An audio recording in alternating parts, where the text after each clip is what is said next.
அவருடைய வார்த்தையை நான் எவ்வளவு சந்தோஷத்தோடு நம்பிக்கையோடு ஏற்றுக்கொள்ளுகிறேனோ, அப்படியே அவர் நடத்துகிற பாதையும் நான் சந்தோஷத்தோடு ஏற்றுக்கொள்ளணும். ஹல்லேலூயா. காரணம், அவருடைய வார்த்தை எவ்வளவு உண்மை உள்ளதோ அப்படி அவர் நடத்துகிற பாதையும் உண்மை உள்ளது. எனக்கு என் பாதையின் துவக்கம் தெரியும், இன்று நான் நடக்கிற பாதை மட்டும் தெரியும். ஆனால் என்னை நடத்துகிறவருக்கு என் துவக்கத்தை மாத்திரம் அல்ல, அவருக்கு என் முடிவையும் தெரியும். ஹல்லேலூயா. ஆமா, என்னுடைய துவக்கத்தை நான் அறிந்ததினாலும், என்னுடைய இப்பொழுது இருக்கிற நிலையை அறிகிறதினாலும் என் வாயில் அநேக நேரத்தில் நான் புலம்பிக் கொண்டிருக்கிறேன். ஆனால் அவருக்கு என்னுடைய முடிவு தெரிகிறதுனால சில நேரத்தில் கொந்தளிப்பு வந்தாலும் அவர் சில நேரத்தில் அமைதியா இருக்கிறார்.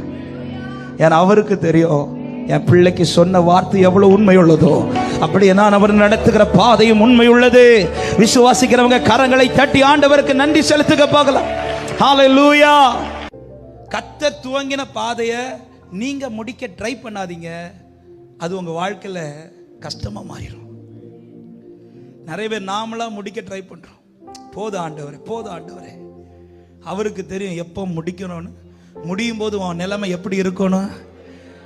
எத்தனை பேர் விசுவாசிக்கிறீங்க?